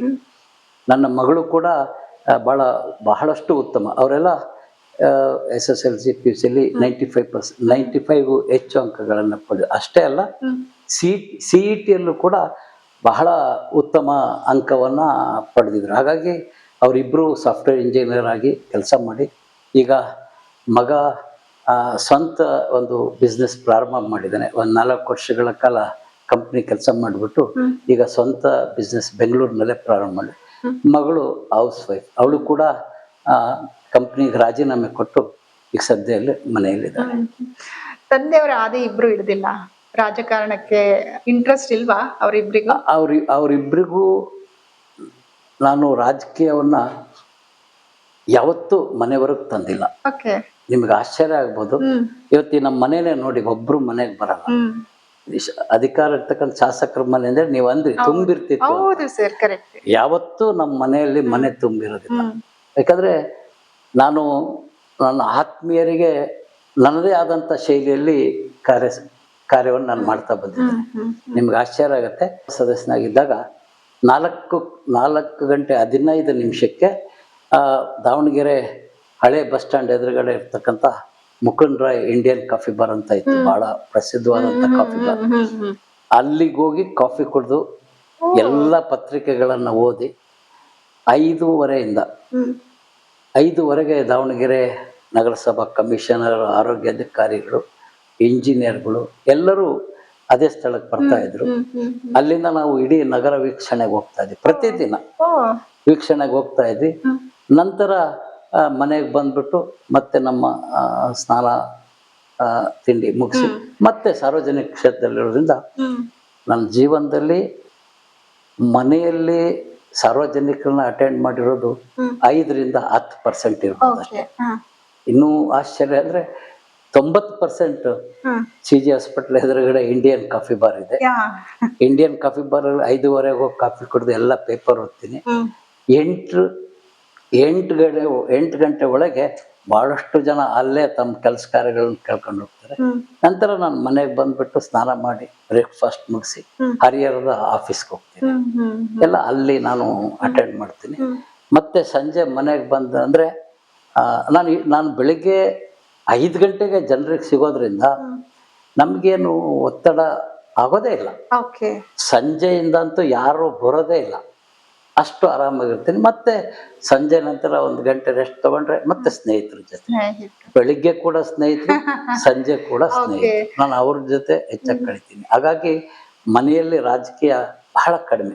ಮನೆಯವ್ರಿಗೆ ನನ್ನ ರಾಜಕೀಯದಿಂದ, ಮಕ್ಕಳ ವಿದ್ಯಾಭ್ಯಾಸದಿಂದ ಹಿಡಿದು ಯಾವುದ್ರಲ್ಲೂ ಕೂಡ ನಾನು ಅವ್ರಿಗೆ ತೊಂದರೆ ಕೊಟ್ಟಿಲ್ಲ. ಮುಂದೆ ಏನಾದ್ರೂ ಮಕ್ಕಳು ರಾಜಕೀಯಕ್ಕೆ ಬರ್ಬೋದಾ ಸರ್? ಈಗ ಅವನು ಉದ್ಯೋಗ ಮಾಡ್ತಾ ಇದ್ದಾನೆ. ನಮ್ಮ ಮಂಥನದಲ್ಲಿ ಯಾರು ಕೂಡ ನಮ್ಮ ಮಂಥನ ರಾಜಕೀಯಕ್ಕೆ ಬರಬೇಕು ಅಂತೇಳಿ ನಮ್ಮ ಅಜ್ಜ ನಮ್ಮ ತಂದೆಗೆ ಮಾಡಿರ್ಲಿಲ್ಲ, ನಮ್ಮ ತಂದೆ ನನಗ್ ಮಾಡಿರ್ಲಿಲ್ಲ, ನಾನು ನನ್ನ ಮಕ್ಕಳಿಗೆ ಮಾಡಲ್ಲ. ಅಂದ್ರೆ ಅವ್ರವ್ರ ಯೋಗ ಏನಿರುತ್ತೆ ಯಾರು ಕೂಡ ಅವ್ರು ಏನಾಗ್ತಾರೆ ಅಂತೇಳಿ ಊಹಿಸ್ಲಿಕ್ಕೆ ಸಾಧ್ಯ ಇಲ್ಲ. ಆದ್ರೆ ನನ್ನಿಂದ ಅವರಿಗೆ ರಾಜಕೀಯ ಆಗ್ಲಿ ಯಾವುದೇ ಆಗ್ಲಿ, ಅವ್ರ ವಿದ್ಯಾಭ್ಯಾಸದ ಸಂದರ್ಭದಲ್ಲೂ ಅವ್ರು ಏನ್ ಓದ್ತೀನಿ ಅಂದ್ರು ಅದನ್ನ ಓದಿದ್ದಾರೆ. ಈಗ ಅವರು ಕಂಪ್ನಿ ರಿಸೈನ್ ಮಾಡಿ ಸ್ವತಂತ್ರವಾಗಿ ಉದ್ಯೋಗ ಮಾಡ್ತೀವಿ ಅಂದ್ರೆ ಸಂತೋಷ. ನಾವು ಅವರ ಒಂದು ವಿಚಾರದಲ್ಲಿ ಮಧ್ಯ ಪ್ರವೇಶ ಮಾಡಲ್ಲ. ಹಾಗಾಗಿ ಅವರ ಹಣೆ ಬರ ಏನಿರ್ತಾರೋ ಮುಂದೆ ಇಲ್ಲಿತ್ತು ಅಂದ್ರೆ ಅಷ್ಟೇ. ಅದನ್ನ ಯಾರು ತಪ್ಸಕ್ಕಾಗಲ್ಲ. ನಿಮ್ಮ ಅಧಿಕಾರದ ಅವಧಿಯಲ್ಲಿ ನಿಮ್ಮ ಕ್ಷೇತ್ರದಲ್ಲಿ ಮಾಡಿರುವಂತ ಕೆಲಸಗಳ ಬಗ್ಗೆ ಹೇಳ್ಬೇಕು ಅಂದ್ರೆ? ನೋಡಿ, ಈ ಅಭಿವೃದ್ಧಿ ಕಾರ್ಯ ಅಂತ ನೀವು ಪ್ರಶ್ನೆ ಕೇಳಿದ್ರೆ ಬಹಳಷ್ಟು ನೋವಾಗ್ತದೆ. ಯಾಕೆಂದ್ರೆ 2008ರಿಂದ 2013 ತನಕ ಹರಿಹರದಲ್ಲಿ ಬಹಳಷ್ಟು ಪ್ರಭಾವಿ ಸಚಿವರಿದ್ರು. ಕರೆಕ್ಟ್. ಸನ್ಮಾನ್ಯ ಎಚ್ ಯಡಿಯೂರಪ್ಪನವರು ರಾಜ್ಯದ ಅತಿ ಜೋರಾಗಿರ್ತಕ್ಕಂಥ ಬಲಿಷ್ಠವಾದಂಥ ರಾಜಕೀಯ ಮುಖಂಡರು. ನಂತರ ಅವರ ಸಂದರ್ಭದಲ್ಲಿ ಗಾಂಜೀವರಪ್ಪನವರು ಇದ್ರು. ನಂತರದ ದಿನಗಳಲ್ಲಿ ಎಚ್ ಶಿವಪ್ಪನವರು ಕೈಗಾರಿಕಾ ಸಚಿವರಾಗಿದ್ರು. ಡಾಕ್ಟರ್ ನಾಗಪ್ಪನವರು ಸಮಾಜ ಕಲ್ಯಾಣ ಸಚಿವರಾಗಿದ್ರು. ನನ್ನ ಹಿಂದೆ ಇದ್ದಂಥವರೆಲ್ಲ ಸಚಿವರಾಗಿದ್ರು. ಆದರೆ ನನಗೆ ಹೆಮ್ಮೆ ಇತ್ತು 2008ರಿಂದ 2013ರಲ್ಲಿ ನಾನು ವಕೀಲನಲ್ಲ, ಆದರೆ ಕೋರ್ಟ್ ನಿರ್ಮಾಣ ಮಾಡಿದೆ. 6 ಎಕರೆ ಜಮೀನನ್ನು ಕೇವಲ 24 ಗಂಟೆ ಒಳಗಾಗಿ ಸಚಿವರಿಗೆ ಭಯ ಮೂಡಿಸೋದ್ರ ಮೂಲಕ 24 ಗಂಟೆ ಒಳಗೆ 6.5 ಎಕರೆ ಜಮೀನನ್ನು ನ್ಯಾಯಾಂಗ ಇಲಾಖೆ ವರ್ಗಾವಣೆ ಮಾಡ್ತಕ್ಕಂಥ ಕೆಲಸ ಮಾಡಿದ್ದೆ ನಾನು. ನಂತರ ಕೇವಲ 1.5 ವರ್ಷದಲ್ಲಿ ಕಟ್ಟಡ ಕೂಡ ದಾವಣಗೆರೆಗಿಂತ ಉತ್ತಮವಾದಂಥ ಕೋರ್ಟ್ ಕಟ್ಟಡವನ್ನು ನಿರ್ಮಾಣ ಮಾಡ್ತಕ್ಕಂಥ ಅದ್ರ ಜೊತೆ ನಾನೇನು ವೈದ್ಯನಲ್ಲ, ಆದರೂ ಹರಿಹರದಲ್ಲಿ 100 ಬೆಡ್ ಹಾಸ್ಪಿಟಲ್ನ ನಾನು ಮಾಡಿದೆ. ಭಾಳಷ್ಟು ನನಗೆ ಸಂತೋಷ ಕೊಡ್ತಕ್ಕಂಥದ್ದು, ಹರಿಹರ ತಾಲೂಕು ಕೇಂದ್ರ ಆದರೂ ಕೂಡ ಹರಿಹರದಲ್ಲಿ ಗೌರ್ಮೆಂಟ್ ಡಿಗ್ರಿ ಕಾಲೇಜ್ ಇರಲಿಲ್ಲ. ಗೌರ್ಮೆಂಟ್ ಡಿಗ್ರಿ ಕಾಲೇಜ್ BJP ಸರ್ಕಾರದಲ್ಲಿ ಆಗಿದ್ದು. ಗೌರ್ಮೆಂಟ್ ಪಾಲಿಟೆಕ್ನಿಕ್ ಕಾಲೇಜ್ BJP ನಾನು ಶಾಸಕನಾಗಿದ್ದಂಥ ಸಂದರ್ಭದಲ್ಲಿ ಆಗಿದ್ದು. ಗೌರ್ಮೆಂಟ್ ITI ಕಾಲೇಜ್ ಕೂಡ ನಾನು ಶಾಸಕನಾಗಿದ್ದಂಥ ಕಾಲದಲ್ಲಾಗಿದ್ದು. ಅಷ್ಟೇ ಏಕೆ, ಹರಿಹರ ರಾಣೆಬೆನ್ನೂರು ಮಧ್ಯೆ ಇರ್ತಕ್ಕಂಥ ತುಂಗಭದ್ರಾ ನದಿಗೆ ಅಡ್ಡಲಾಗಿ ನೂತನವಾದಂಥ ಬ್ರಿಡ್ಜ್ ನಿರ್ಮಾಣ ಮಾಡಿದ್ದು ಬರೀ ನಾನು ಶಾಸಕನಾಗಿ ಅಷ್ಟೇ ಅಲ್ಲ, ನಾನು ಕರ್ನಾಟಕ ರಾಜ್ಯ ಅಭಿವೃದ್ಧಿ ನಿಗಮದ ಅಧ್ಯಕ್ಷನಾಗೂ ಕೂಡ ಕೆಲಸ ಮಾಡ್ತಾ ಇದ್ದೆ. ಆ ಸಂದರ್ಭದಲ್ಲಿ ಆ ನೂತನ ಬ್ರಿಡ್ಜ್ ಮಾಡಿರ್ತಕ್ಕಂಥದ್ದು. ಹರಿಹರದಲ್ಲಿ ಸ್ವಿಮ್ಮಿಂಗ್ ಪೂಲ್, ಗ್ರಾಮೀಣ ಪ್ರದೇಶದಲ್ಲಿ 90% ಕಾಂಕ್ರೀಟ್ ರಸ್ತೆಯನ್ನು ಮಾಡ್ತಕ್ಕಂಥದ್ದು ನನಗೆ ಭಾಳ ಹೆಮ್ಮೆ ಇದೆ. ಮತ್ತು ಕುಮಾರನಹಳ್ಳಿಯ ಪಕ್ಕದಲ್ಲಿ ರಂಗನಾಥ ಸ್ವಾಮಿ ದೇವಸ್ಥಾನದಲ್ಲಿ ಒಂದು ಬೃಹತ್ಕಾರವಾದಂಥ ಕಲ್ಯಾಣ ಮಂಟಪವನ್ನು ಸರ್ಕಾರದ ವತಿಯಿಂದ ಮಾಡಿಸಿದೆ. ನನಗೆ ಆ 5 ವರ್ಷಗಳ ಅಭಿವೃದ್ಧಿ ಎಷ್ಟು ಸಂತೋಷವನ್ನು ಕೊಡ್ತದೋ ಅದರ 10ರಷ್ಟು ನೋವನ್ನು ಈಗ ಶಾಸಕನಾಗಿದ್ದಂಥ ಈ 2 ವರ್ಷದಲ್ಲಿ ನನಗೆ ಅಷ್ಟು ನೋವು ಉಂಟಾಗಿದೆ. ನೀವು ಕೇಳಿದ್ರಿ ಯಾವಾಗ ನಿಮಗೆ ನಿಮ್ಮ ಜೀವನದಲ್ಲಿ ಬೇಜಾರಾಗುತ್ತೆ. ಆ ಬೇಜಾರಾಗಿರ್ತಕ್ಕಂಥದ್ದು ಈ 2 ವರ್ಷದಲ್ಲಿ ಅಭಿವೃದ್ಧಿ ಮಾಡಕ್ಕೆ ಆಗ್ತಾ ಇಲ್ವಲ್ಲ. ಈ ಟರ್ಮಲ್ಲಿ ನಾನಷ್ಟೇ ಅಲ್ಲ, ಈ ಸಂದರ್ಭದಲ್ಲಿ ಗೆದ್ದಂಥ ಸಚಿವರನ್ನು ಬಿಟ್ಟರೆ ಸುಮಾರು 200 ಜನ ಶಾಸಕರ ಪರಿಸ್ಥಿತಿ ಕೂಡ ನನ್ನಷ್ಟೇ ಆಗಿದೆ. ಹಾಗಾಗಿ ಬಹಳ ಬೇಸರದ ದಿನಗಳು ಯಾವಂದ್ರೆ ಅಭಿವೃದ್ಧಿ ಮಾಡಕ್ಕಾಗದಂತ ಈ 2ನೇ ಬಾರಿ ನಾನು ಶಾಸಕನಾದಂಥ ಸಂದರ್ಭದಲ್ಲಿ ಇದೆ. ಬಹಳ ಬೇಸರದ ಒಂದು ನನ್ನ ರಾಜಕೀಯ ಜೀವನದಲ್ಲಿ ಬೇಸರದ ದಿನಗಳು ಯಾವ್ದಾದ್ರು ಇದ್ರೆ ಅದು ಈ ದಿನ ಅಂತ ಹೇಳಲಿಕ್ಕೆ ನಾನು ಇಚ್ಛೆ ಪಡ್ತೇನೆ. ನಿಮ್ಗೆ ರಾಜಕೀಯದಲ್ಲಿ ಗುರು ಅಂತ ಯಾರಾದ್ರೂ ಇದ್ದಾರಾ ಸರ್? ನೋಡಿ, ನನಗೆ ಮೊದಲನೇದಾಗಿ ನಮ್ಮ ತಂದೆಯವರ ಬಹಳಷ್ಟು ಆತ್ಮೀಯರು, ಒಂದ್ ರೀತಿಯಾಗಿ ನಮ್ಮ ತಂದೆಯವರ ಶಿಷ್ಯಂದ್ರು ಅಂದ್ರು ತಪ್ಪಿಲ್ಲ, ಕಾಮ್ರೇಡ್ ಪಂಪಾಪತಿಯವರು ನಮ್ಮ ತಂದೆಯ ಶಿಷ್ಯರಾಗಿ ದಾವಣಗೆರೆಯಲ್ಲಿ ಬೆಳೆದಿದ್ದವರು. ಅವರ ಒಂದು ಪ್ರೀತಿ ವಾತ್ಸಲ್ಯ ನನ್ನ ಮೇಲಿತ್ತು. ನಂತರ ರಾಜಕೀಯವಾಗಿ ಬಸವನಗೌಡರ ಮಗನ್ನ ಬೆಳೆಸ್ಬೇಕು, ಬಸವನಗೌಡರು ಈ ನಾಡಿಗೆ ಸೇವೆಯನ್ನು ಮಾಡ್ಲಿಕ್ಕೆ ಆಗಲಿಲ್ಲ, ಬಹುಬೇಗನೆ ನಮ್ಮಿಂದ ದೂರ ಆದರು, ಅವ್ರ ಮಗನ ಬೆಳೆಸ್ಬೇಕು ಅಂತೇಳಿ ನನಗೆ ಬಹಳಷ್ಟು ಬೆಂಬಲ ಕೊಟ್ಟವರು ಸನ್ಮಾನ್ಯ ಶ್ರೀ ದಿವಂಗತ JH ಪಟೇಲ್.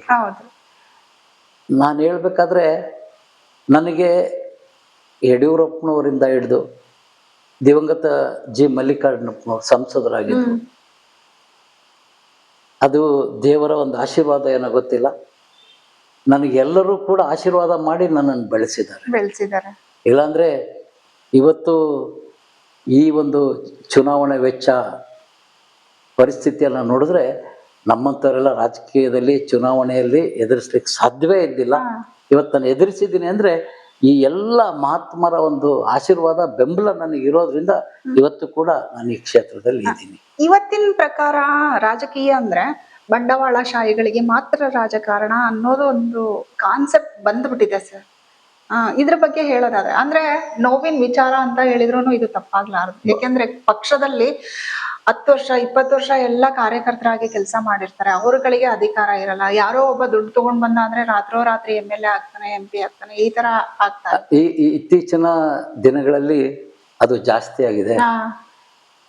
ಈ ಗ್ರಾನೈಟ್ ಬಿಸ್ನೆಸ್ಸು, ನಂತರ ಈ ಮೈನಿಂಗ್ ಹೋರ್ಸು, ಇದರ ನಂತರ ಶಿಕ್ಷಣ ಸಂಸ್ಥೆಯನ್ನು ನಡೆಸ್ತಕ್ಕಂಥವ್ರು, ಇವರೆಲ್ಲ ಕ್ಯಾಪಿಟೇಷನ್ ಹಣದ ಮೂಲಕ ಇವತ್ತು ರಾಜಕೀಯವನ್ನು ವ್ಯಾಪಾರೀಕರಣ ಮಾಡ್ತಕ್ಕಂಥ ಪರಿಸ್ಥಿತಿಗೆ ಬಂದಿರತಕ್ಕಂಥದ್ದು ನೋವಿನ ಸಂಗತಿ. ಇವತ್ತು ದಾವಣಗೆರೆ ಶಾಮನೂರು ಶಿವಶಂಕರಪ್ಪ ಇರ್ಬೋದು, SS ಮಲ್ಲಿಕಾರ್ಜುನ್ ಇರ್ಬೋದು, ಇವರ ಏನು ಬಂಡವಾಳಶಾಹಿ ರಾಜಕೀಯವನ್ನು ಯಾವುದೇ ಸಂದರ್ಭದಲ್ಲೂ ನಾನು ಒಪ್ಕೊಂಡಿಲ್ಲ.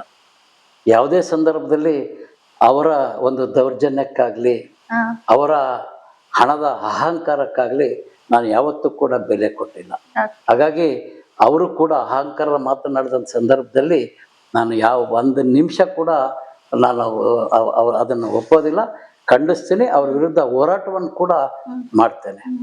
ಇವತ್ತು ಏನು ಈಗ ನಾನು ಹೇಳಿದ್ನೋ, ಈ ರೀತಿಯ ಶ್ರೀಮಂತ ರಾಜಕಾರಣಿಗಳು ಮಾಡಿರ್ತಕ್ಕಂಥ ಅಧಿಕಾರ ದುರುಪಯೋಗದ ಬಗ್ಗೆ ಕೂಡ ನಾನು ಮಾಧ್ಯಮದ ಮೂಲಕ ನಾನು ಹೇಳಿದ್ದೇನೆ.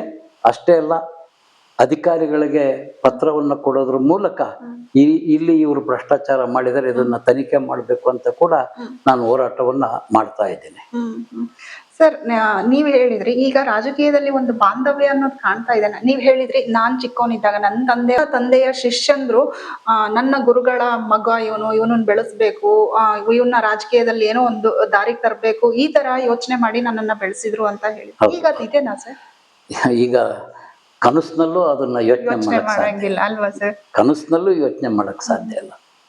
ಇವತ್ತು ಎಲ್ಲ ಹಣದಿಂದ ಹೋಗ್ಬಿಟ್ಟಿದ್ದಾರೆ. ಇವತ್ತು ಹಣದ ಹಿಂದೆ ಹೋಗಿರೋದ್ರ ಮತದಾರರು ಹೋಗಿಲ್ಲ. ಮತದಾರರು ಯಾರಿಗೆ ಯಾವಾಗ ಪನಿಷ್ಮೆಂಟ್ ಕೊಡ್ಬೇಕೋ ಕೊಡ್ತಾರೆ. ಆದ್ರೆ ಈ ರಾಜಕೀಯ ಸ್ಥಾನಮಾನಗಳ ವಿಚಾರದಲ್ಲಿ ಸ್ವಲ್ಪ ಬಲಾಢ್ಯರ ಆರ್ಥಿಕವಾಗಿ ಬಲಾಢ್ಯರ ಕೈ ಸೇರ್ತಕ್ಕಂಥದ್ದು ನೋವಾಗಿದೆ. ಬಟ್ ನನಗೂ ಒಂದು ವಿಶ್ವಾಸ ಇದೆ, ಯಾವುದೇ ಒಬ್ಬ ವ್ಯಕ್ತಿ ಪ್ರಾಮಾಣಿಕವಾಗಿ ಹೋರಾಟ ಮಾಡಿದ್ರೆ ಎಲ್ಲ ಬಂಡವಾಳಶಾಹಿಗಳನ್ನ ಮಟ್ಟ ಹಾಕಿ ಜನರು ಅವನಿಗೂ ಕೂಡ ಸೇವೆ ಮಾಡ್ಲಿಕ್ಕೆ ಅವಕಾಶ ಕೊಡ್ತಾರೆ. ಆದ್ರೆ ಅದಕ್ಕೆ ತಾಳ್ಮೆ ಬಹಳಷ್ಟು ಮುಖ್ಯ. ಅಷ್ಟು ಸುಲಭ ಅಲ್ಲ. ಇವತ್ತು ಎಲ್ಲರನ್ನ ವಿರೋಧಿಸಿ ಸಾಮಾನ್ಯರು ಮೇಲ್ ಬರೋದು ಸುಲಭ ಅಲ್ಲ. ಆದ್ರೆ ಹೋರಾಟ ಮಾಡಿದ್ರೆ 100ಕ್ಕೆ 100 ಜಯ ಇದೆ ಅಂತ ತಿಳ್ಕೊಂಡು ನಾನು ಈ ಮೂಲಕ ಮತದಾರರಿಗೆ ಏನಾದ್ರೂ ಒಂದು ಮೆಸೇಜ್ ಕೊಡೋದಾದ್ರೆ ಏನ್ ಮೆಸೇಜ್ ಕೊಡ್ತೀರಾ? ನೋಡಿ, ಇವತ್ತು ನಮ್ಮ ದೇಶ ಬಹಳಷ್ಟು ಅಭಿವೃದ್ಧಿ ಹೊಂದುತ್ತಾ ಇದೆ, ಅನುಮಾನನೇ ಬೇಡ. ಅನೇಕ ಅಭಿವೃದ್ಧಿ ರಾಷ್ಟ್ರಗಳು ಆರ್ಥಿಕ ಪೆಟ್ಟನ್ನು ತಿಂದಿದೆ. ಕೋವಿಡ್ ನಂತರದಿಂದಲೇ ಬಹಳಷ್ಟು ರಾಷ್ಟ್ರಗಳು, ಅಭಿವೃದ್ಧಿ ರಾಷ್ಟ್ರಗಳು ಆರ್ಥಿಕ ದಿವಾಳಿತನವನ್ನು ತಂದುಕೊಂಡಿದೆ. ಆದರೆ ಈ ಯಾವುದು ಕಷ್ಟ ಭಾರತ ದೇಶಕ್ಕೆ ಬಂದಿಲ್ಲ. ಅದಕ್ಕೆ ಕಾರಣ ಇಷ್ಟೇ, ನಮ್ಮ ದೇಶವನ್ನು, ನಮ್ಮ ನಾಯಕತ್ವ ಹೊಂದಿರತಕ್ಕಂಥ ನರೇಂದ್ರ ಮೋದಿಜಿಯವರು. ತಮಗೇನಪ್ಪ ಇವ್ರ ಪಕ್ಷದ ನಾಯಕರ ಬಗ್ಗೆ ಹೇಳ್ತಾರೆ ಅಂತ ಅನಿಸ್ಬೋದು. ಆದರೆ ಇವತ್ತಿಂಥ ಕಷ್ಟ ಪರಿಸ್ಥಿತಿಯಲ್ಲಿ ದೇಶದ ಒಂದು ಗೌರವವನ್ನು, ದೇಶದ ಆರ್ಥಿಕತೆಯನ್ನು ಇವತ್ತು ಹೆಚ್ಚಿದ್ದಾರೆ. ವಿಶ್ವದಲ್ಲಿ ನಮ್ಮ ದೇಶಕ್ಕೆ ಗೌರವ ಬಂದಿದೆ ಅಂದರೆ ಅದು ಸನ್ಮಾನ್ಯ ಶ್ರೀ ನರೇಂದ್ರ ಮೋದಿಜಿಯವರ ಒಂದು ನಾಯಕತ್ವ ಅಂತೇಳಿ ಹೇಳಲಿಕ್ಕೆ ನನಗೇನು ಭಯ ಇಲ್ಲ. ಇವತ್ತು ಯುವ ಜನರು ಇವತ್ತು ವಿಚಾರದತ್ತ ಗಮನ ಹರಿಸಬೇಕು. ಯಾವುದೇ ಬಂಡವಾಳಶಾಹಿಗಳಿರಲಿ, ಈ ರೀತಿಯ ಚುನಾವಣೆ ಸಂದರ್ಭದಲ್ಲಿ ಅವ್ರು ನೀಡ್ತಕ್ಕಂಥ ಹಣ ಮತ್ತು ಎಂಡಕ್ಕೆ ಬಲಿಯಾಗದೆ ದೇಶವನ್ನು ಉಳಿಸ್ತಕ್ಕಂಥ, ದೇಶವನ್ನು ರಕ್ಷಿಸ್ತಕ್ಕಂಥ ಅಭ್ಯರ್ಥಿಗಳಿಗೆ, ಅದು ಯಾವುದೇ ಪಕ್ಷದಲ್ಲಿರಲಿ, ಒಳ್ಳೆಯ ಅಭ್ಯರ್ಥಿಗಳಿಗೆ ತಾವು ಸೇವೆ ಮಾಡ್ತಕ್ಕಂಥ ಒಂದು ಅವಕಾಶವನ್ನು ಮಾಡಿಕೊಟ್ಟಿದೆ. ಆದರೆ ನಮ್ಮ ದೇಶ ಭಾಳಷ್ಟು ಬೇಗ ವಿಶ್ವಗುರು ಆಗೋದ್ರಲ್ಲಿ ಅನುಮಾನನೇ ಇಲ್ಲ. ಇಷ್ಟನ್ನು ನಾನು ಯುವಕರಿಗೆ ಹೇಳಲಿಕ್ಕೆ ಇಚ್ಛಪಡ್ತೇನೆ. ದೇಶಾಭಿಮಾನ ಬಹಳ ಮುಖ್ಯ. ಇವತ್ತು ಹಿಂದೂಗಳ ರಾಷ್ಟ್ರ ಭಾರತ ಒಂದೇ. ಹಿಂದೂಗಳಿಗೆ ಬೇರೆ ದೇಶಗಳು ಇಲ್ಲ. ಕೆಲವಾರು ಸಣ್ಣ ಹಿಂದೂ ರಾಷ್ಟ್ರಗಳು ಬಿಟ್ಟರೆ ನಮ್ಮ ಇಷ್ಟೊಂದು ಸಂಖ್ಯೆ ಇರ್ತಕ್ಕಂಥದ್ದು ಹಿಂದೂಗಳಿಗಿರ್ತಕ್ಕಂಥದ್ದು ಭಾರತ ಒಂದೇ. ಹಾಗಾಗಿ ಭಾರತೀಯರು ದೇಶಭಕ್ತಿಯನ್ನು ಬೆಳೆಸ್ಕೊಂಡ್ಬಿಟ್ಟು ನಮ್ಮ ಸಂಸ್ಕೃತಿ, ನಮ್ಮ ಪರಂಪರೆಯನ್ನು ಇನ್ನೂ ಹೆಚ್ಚಿಸ್ತಕ್ಕಂಥ ಕಾರ್ಯವನ್ನು ಮಾಡಬೇಕಾಗಿದೆ. ನಮ್ಗೆ ಆಶ್ಚರ್ಯ ಆಗುತ್ತೆ. ಇವತ್ತು ಇಸ್ರೇಲ್ ಬಹಳ ಸಣ್ಣ ರಾಷ್ಟ್ರ, ಆದರೆ ಅವರು ಅವರ ಭೂಮಿಗೋಸ್ಕರವಾಗಿ, ಅವರ ಜಾತಿಗೋಸ್ಕರ, ಅವರ ಭಾಷೆಗೋಸ್ಕರ, ಅವ್ರ ಧರ್ಮಕ್ಕೋಸ್ಕರವಾಗಿ ಎಂತೆಂತಹ ರಾಷ್ಟ್ರಗಳನ್ನು ವಿರೋಧ ಕಟ್ಕೊಂಡ್ರು ಕೂಡ ಅವರು ತನ್ನ ತನವನ್ನು ಕಳೆದುಕೊಂಡಿಲ್ಲ. ಹಾಗಾಗಿ ಅತಿ ಹೆಚ್ಚು ಸಂಖ್ಯೆ ಇರ್ತಕ್ಕಂಥ ನಮ್ಮ ರಾಷ್ಟ್ರ ಕೂಡ ಮುಂದಿನ ದಿನದಲ್ಲಿ ನಮ್ಮ ಘನತೆಯನ್ನು ಉಳಿಸ್ಕೊಂಡು ಹೋಗೋ ರೀತಿಯಲ್ಲಿ ಯುವ ಜನರು ಬೆಳಿಬೇಕು ಅಂತಕ್ಕಂಥದ್ದು ನನ್ನ ಉದ್ದೇಶ. ಸರ್, ನಿಮ್ಮ ಈ ಸುದೀರ್ಘ ರಾಜಕಾರಣ ಅಥವಾ ರಾಜಕೀಯದ ಅವಧಿನಲ್ಲಿ ಸರ್ ತುಂಬ ನನಗೆ ಮರೆಯಕ್ಕೆ, ನೀವು ಹೇಳಿದ್ರಿ ನೋವಿನ ದಿನಗಳ ಬಗ್ಗೆ ಹೇಳಿದ್ರಿ, ಮರೆಯಕ್ಕೆ ಆಗಲ್ಲ ನನಗೆ ತುಂಬಾ ಖುಷಿ ಕೊಟ್ಟ ದಿನಗಳು ಅಂತ ಅಂದ್ರೆ ಯಾವ್ದಾದ್ರು ಇದೆನಾ? ನನಗೆ ತುಂಬ ಖುಷಿ ಕೊಟ್ಟ ದಿನಗಳು, ನಾನು ನೂತನ ಕಾಲೇಜ್ ಪ್ರಾರಂಭ ಮಾಡಿದಂಥ ಉದ್ಘಾಟನಾ ಸಂದರ್ಭದಲ್ಲಿ, ನಂತರ ನನ್ನ ಜಯಕ್ಕೋಸ್ಕರವಾಗಿ ಹಗಲಿರುಳು ಅನೇಕ ವರ್ಷಗಳ ಕಾಲ ನನಗೆ ದುಡಿದವರು, ನಾನು ಗೆದ್ದಂಥ ಸಂದರ್ಭದಲ್ಲಿ ಅವರನ್ನು ನೋಡಿದಾಗ ಆಗತಕ್ಕಂಥ ಸಂತೋಷ, ನಾನು ಗೆದ್ದಿದ್ದ ಸಂತೋಷಕ್ಕಿಂತ ಅವರ ಶ್ರಮ ಅಲ್ಲ ಸರ್, ಅವರ ಶ್ರಮ, ಅವ್ರ ಸಂತೋಷ ನನಗೆ ಹೆಚ್ಚು ಸಂತೋಷವನ್ನ ಉಂಟು ಮಾಡ್ತಕ್ಕಂಥ. ನಿಮ್ಮ ಕ್ಷೇತ್ರದ ಬಗ್ಗೆ ಹೇಳ್ಬೇಕು ಅಂದ್ರೆ, ಹರಿಹರ ಕ್ಷೇತ್ರದ ಬಗ್ಗೆ ಹೇಳ್ಬೇಕು ಅಂದ್ರೆ, ಹರಿಹರ ಕ್ಷೇತ್ರ ಹೆಚ್ಚು ಭದ್ರಾ ಅಚ್ಚುಕಟ್ಟು ಪ್ರದೇಶದ ಜಮೀನುಗಳನ್ನು ಹೊಂದಿರತಕ್ಕಂಥದ್ದು. ಆದರೆ ಇತ್ತೀಚಿನ ದಿನದಲ್ಲಿ ಭದ್ರಾ ನಾಲೆಯ ಮೂಲಕ ನಮ್ಮ ರೈತರಿಗೆ, ಅದರಲ್ಲೂ ಕೂಡ ಕಡೆಯ ಭಾಗದ ರೈತರಿಗೆ ಭದ್ರಾ ನೀರು ಸಿಗ್ತಕ್ಕಂಥದ್ದು ಕಷ್ಟ ಆಗಿರ್ತಕ್ಕಂಥ ಈ ಸಂದರ್ಭದಲ್ಲಿ ಸರ್ಕಾರ ನಾಲೆಗಳ ಆಧುನೀಕರಣವನ್ನು ಮಾಡಿ ಮೇಲ್ಭಾಗದಲ್ಲಿರ್ತಕ್ಕಂಥ ಅಕ್ರಮ ನೀರಾವರಿಗಳನ್ನು ಕಡಿಮೆ ಮಾಡಿ ನಮ್ಮ ಭಾಗಕ್ಕೆ ಹೆಚ್ಚು ನೀರನ್ನು ತರ್ತಕ್ಕಂಥ ಕಾರ್ಯವನ್ನು ಸರ್ಕಾರ ಮಾಡಬೇಕು. ಅದರ ಜೊತೆ ಹರಿಹರ ಒಂದು ಕಾಲದಲ್ಲಿ ಕೈಗಾರಿಕಾ ನಗರ ಆಗಿತ್ತು. ಹರಿಹರ ಕಿರ್ಲೋಸ್ಕರ್ ಕಾರ್ಖಾನೆ ಭಾಳಷ್ಟು ಒಳ್ಳೆಯ ಹೆಸರನ್ನು ಮಾಡಿತ್ತು. ಆ ಒಂದು ಕಿರ್ಲೋಸ್ಕರ್ ಕಾರ್ಖಾನೆಯ ಒಂದು ನೆರಳಿನಲ್ಲಿ ನೂರಾರು ಸಣ್ಣ ಕೈಗಾರಿಕೆಗಳು ಪ್ರಾರಂಭ ಆಗಿದ್ವು. ಆದರೆ ಕಿರ್ಲೋಸ್ಕರ್ ಕಾರ್ಖಾನೆ ನಿಂತಂಥ ಸಂದರ್ಭದಲ್ಲಿ ನೂರಾರು ಕಾರ್ಖಾನೆಗಳಿಗೆ ಪೆಟ್ಟಾಗಿ ಆರ್ಥಿಕವಾಗಿ ಭಾಳಷ್ಟು ನಷ್ಟವನ್ನು ಹರಿಹರ ನಗರ ಹೊಂದಿತ್ತು. ಆದರೆ ಕಾಲಕ್ರಮೇಣ ಆ ಕೈಗಾರಿಕೆಗಳು ಬೇರೆ ಬೇರೆ ಕ್ಷೇತ್ರಕ್ಕೆ ಹೋಗ್ಬಿಟ್ಟು ಸ್ವಲ್ಪನೇ ಆರ್ಥಿಕ ಪರಿಸ್ಥಿತಿ ಸುಧಾರಿಸ್ತಾ ಇದೆ. ನಗರಕ್ಕೆ ಒಂದು ಉತ್ತಮವಾದಂಥ ಬೃಹತ್ ಕೈಗಾರಿಕೆ ಅವಶ್ಯಕತೆ ಇದೆ. ಬೃಹತ್ ಕೈಗಾರಿಕೆ ಬರೀ ಹರಿಹರಕ್ಕಲ್ಲ, ದಾವಣಗೆರೆ ಭಾಗಕ್ಕೆ ಒಂದು ದೊಡ್ಡದಾದಂಥ ಒಂದು ಕಾರ್ಖಾನೆಯ ಅಗತ್ಯತೆ ಇದೆ. ನಮ್ಮ ಜಿಲ್ಲೆಯ ಇದು ಒಬ್ಬ ಹರಿಹರ ಕ್ಷೇತ್ರ ಶಾಸಕನ ಒಬ್ಬರು ಮಾಡ್ತಕ್ಕಂಥದ್ದಲ್ಲ, ಇಡೀ ಜಿಲ್ಲೆಯ ಎಲ್ಲ ಶಾಸಕರು, ಯಾವುದೇ ಪಕ್ಷ ಇರಲಿ, ಸಚಿವರಿಂದ ಹಿಡಿದು ಎಲ್ಲ ಶಾಸಕರು ಪ್ರಯತ್ನ ಮಾಡಿ ನಮ್ಮ ಜಿಲ್ಲೆಗೆ ಒಂದು ಬೃಹತ್ ಕೈಗಾರಿಕೆ ತಂದರೆ ಸ್ವಲ್ಪನಾದ್ರೂ ನಿರುದ್ಯೋಗ ಸಮಸ್ಯೆ ಕಡಿಮೆ ಆಗತ್ತೆ ಅಂತಕ್ಕಂಥದ್ದು ನನ್ನ ಅಭಿಪ್ರಾಯ. ನಿಮ್ಮ ಪಕ್ಷದ ಬಗ್ಗೆ ಹೇಳಬೇಕು ಅಂದ್ರೆ ಸರ್, ಬಿಜೆಪಿ ಪಕ್ಷದ ಬಗ್ಗೆ ಹೇಳಬೇಕು ಅಂತ ಅಂದ್ರೆ, ಬಿಜೆಪಿ ಪಕ್ಷದ ಬಗ್ಗೆ ನಾನು ಆಗಲೇ ಮಾಧ್ಯಮದಲ್ಲಿ ಭಾಳ ದಿವಸದಿಂದ ಹೇಳ್ತಾನೆ ಇದ್ದೀನಿ. ಅದರ ಮಧ್ಯದಲ್ಲಿ ಕೇಂದ್ರ ಶಿಸ್ತು ಸಮಿತಿ ಬೇರೆ ನನಗೆ ನೋಟಿಸನ್ನು ನೀಡಿ ನಾನು ಕೂಡ ಆ ನೋಟಿಸ್ಗೆ ಉತ್ತರವನ್ನು ಕೊಟ್ಟಿದ್ದೀನಿ. ಆ ನೋಟಿಸ್ಗೆ ಉತ್ತರ ನಾನು ತಪ್ಪು ಮಾಡಿದ್ದೀನಿ ಅಂತೇನು ಕೊಟ್ಟಿಲ್ಲ. ಆ ನೋಟಿಸ್ನಲ್ಲಿ ಉತ್ತರ ಕೂಡ ಯಾರು ಪಕ್ಷದ್ರೋಹಿ ಕೆಲಸ ಮಾಡಿದ್ದಾರೆ, ಯಾರು ನಮ್ಮ ಪಕ್ಷದ ಅಭ್ಯರ್ಥಿಗಳ ಸೋಲಿಗೆ ಕಾರಣರಾಗಿದ್ದಾರೆ, ಅವ್ರ ವಿರುದ್ಧ ನಾನು ಹೋರಾಟ ಮಾಡಿದ್ದೀನಿ, ಅವ್ರಿಗೆ ಶಿಕ್ಷೆ ಆಗಬೇಕು ಅಂತೇಳಿ ನಾನು ಮಾತನಾಡಿದ್ದೀನಿ ಅಂತಕ್ಕಂಥದ್ದೇ ನಾನು ಉತ್ತರ ಕೊಟ್ಟಿದ್ದೀನಿ. ನಾನು ತಪ್ಪು ಮಾಡಿದ್ದೀನಿ, ನಾನು ಇನ್ಮುಂದೆ ಮಾತಾಡಲ್ಲ, ಆ ರೀತಿಯ ಅವರ ನೋಟಿಸಿಗೆ ನಾನು ಅವರ ಶೋಕಾಸ್ ನೋಟಿಸ್ಗೆ ಉತ್ತರ ಕೊಟ್ಟಿಲ್ಲ. ನನ್ನ ಶೋಕಾಸ್ ನೋಟಿಸ್ಗೆ ಉತ್ತರದಲ್ಲೂ ಕೂಡ ಆಗಿರ್ತಕ್ಕಂಥ ಅನ್ಯಾಯವನ್ನು ಅವ್ರ ಗಮನಕ್ಕೆ ತಂದಿದ್ದೀನಿ. ಆದರೂ ಕೂಡ ಪಕ್ಷದ ಒಂದು ಶಿಸ್ತು ಸಮಿತಿಯ ಪ್ರಕಾರ ಆದಷ್ಟು ಮಾಧ್ಯಮಕ್ಕೆ ತಾವು ಹೋಗೋದು ಕಡಿಮೆ ಮಾಡಿ ಅಂತಕ್ಕಂಥ ಸೂಚನೆ ಇರೋದ್ರಿಂದ ಇವತ್ತು ನನ್ನ ನೋವುಗಳನ್ನೆಲ್ಲ ನಾನು ನನ್ನಲ್ಲೇ ಹೊರ ಹಾಕದೆ ನನ್ನಲ್ಲೇ ಇಟ್ಕೋಬೇಕಾದಂಥ ಪರಿಸ್ಥಿತಿ. ಆದರೆ ಇಷ್ಟಾದರೂ ಕೂಡ ಪಕ್ಷದ ಸಭೆಗಳಲ್ಲಿ ಮಾತ್ರ ನಾನು ನನ್ನ ವಿಚಾರಗಳನ್ನು ಇನ್ನೂ ಹೆಚ್ಚಾಗೆ ತಿಳಿಸ್ತಾ ಇದ್ದೀನಿ, ಅಲ್ಲಿ ನಾನು ನಿಲ್ಲಿಸಿಲ್ಲ. ಆದರೆ ಮಾಧ್ಯಮದ ಮೂಲಕ ನೀವು ಜಾಸ್ತಿ ಹೋಗ್ಬೇಡಿ ಅಂದಿದ್ದಕ್ಕೆ ಇನ್ನೂ ನಿಮಗೆ ಇಲ್ಲಿದ್ರೆ ಬಹಳಷ್ಟು ನಿಮಗೆ ಹೇಳ್ತಾ ಇದ್ದೆ. ಹೌದು, ನಮಗೂ ಒಂದು ಹೇಳ್ತಾ ಇದ್ದೆ. ಆದರೆ ಇವತ್ತು ಪಕ್ಷಕ್ಕೆ ಕೆಲವರು ದ್ರೋಹ ಮಾಡಿದ್ದಾರೆ ಅಂದರೆ ನಾವು ಅದನ್ನೇ ಪದೇ ಪದೇ ಹೇಳೋದ್ರಿಂದ ಅವರಿಗೆ ಕೆಟ್ಟದಾಗೋದಕ್ಕಿಂತ ಜಾಸ್ತಿ ಪಕ್ಷಕ್ಕೂ ಹಾನಿ ಆಗತ್ತೆ ಅಂತಕ್ಕಂಥ ಅಭಿಪ್ರಾಯಕ್ಕೆ ನಾನು ಬಂದಿರೋದ್ರಿಂದ ಆದಷ್ಟು ಮಾಧ್ಯಮಕ್ಕೆ ಈ ವಿಚಾರವನ್ನ ತಿಳಿಸ್ತಾ ಇಲ್ಲ ಇತ್ತೀಚಿನ ದಿನದಲ್ಲಿ. ನಿಮ್ಮ ಮುಂದಿನ ರಾಜಕೀಯ ನಡೆ ಸರ್, ಅದ್ರ ಬಗ್ಗೆ ಹೇಳ್ಬೇಕು ಅಂದ್ರೆ?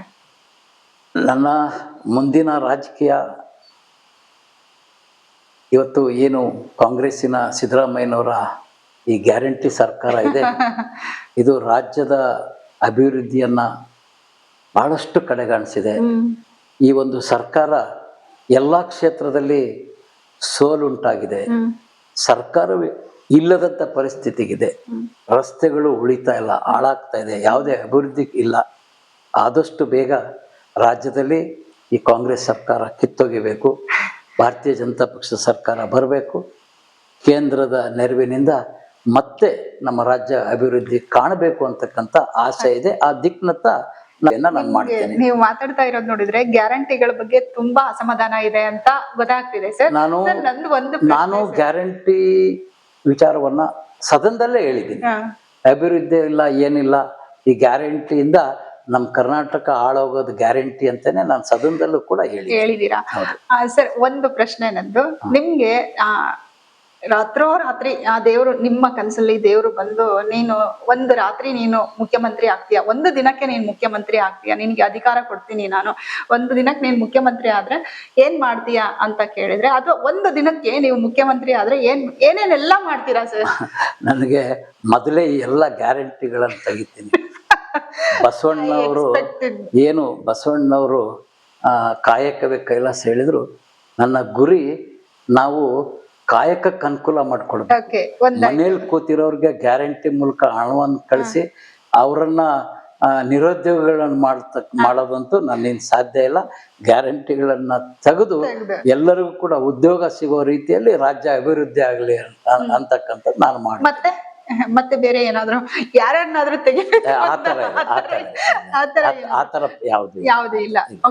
ನಾನು ಹೇಳಿದ್ನಲ್ಲ, ವೈಯಕ್ತಿಕವಾಗಿ ನಾನು ಯಾರನ್ನೂ ದ್ವೇಷ ಮಾಡಲ್ಲ. ವೈಯಕ್ತಿಕವಾಗಿ ಯಾರನ್ನೂ, ಆದ್ರೆ ವಿಚಾರಗಳಿಗೆ ನಾವು ಇದು ಮಾಡ್ಬೇಕಾಗುತ್ತಲ್ಲ ಸರ್, ಅದಕ್ಕೆ ಕೇಳಿದೆ. ಜಸ್ಟ್ ಇದೇನಂದ್ರೆ ಜಸ್ಟ್ ಒಂದ್ ಫನ್ ಅಷ್ಟೇ ಸರ್. ಇಷ್ಟೊತ್ತು ನಮ್ಗೆ ತುಂಬಾ ಕ್ವಾಲಿಟಿ ಟೈಮ್ ನ ಕೊಟ್ರಿ. ಆಮೇಲೆ ಎಷ್ಟೋ ವಿಚಾರಗಳು ನಮಗ್ ಗೊತ್ತಿಲ್ಲೇ ಇರೋ ಎಷ್ಟೋ ವಿಚಾರಗಳನ್ನು ಕೂಡ ನೀವು ನಮ್ಮ ಚಾನಲ್ ಮೂಲಕ ತಿಳಿಸ್ಕೊಟ್ರಿ. ನಮ್ಗೆ ಒಂದು ಅವಕಾಶ ಕೊಟ್ಟಿದ್ದಕ್ಕೆ ನಿಮ್ಗೆ ನಮ್ಮ ಸಾಧಕರ ಮಾತು ಟೀಮ್ ಕಡೆಯಿಂದ ತುಂಬ ಹೃದಯದ ಧನ್ಯವಾದ. ನಮಸ್ಕಾರ, ಧನ್ಯವಾದ. Thank you sir. ಹೇಳಿದ್ರಲ್ಲ ಇಷ್ಟೊತ್ತು ನಮ್ಮ ಶ್ರೀ BP ಹರೀಶ್ ಅವರ ಅನುಭವದ ನುಡಿಗಳು ಅಂತ ಹೇಳಿದ್ರೆ ತಪ್ಪಾಗ್ಲಾರ್ದು.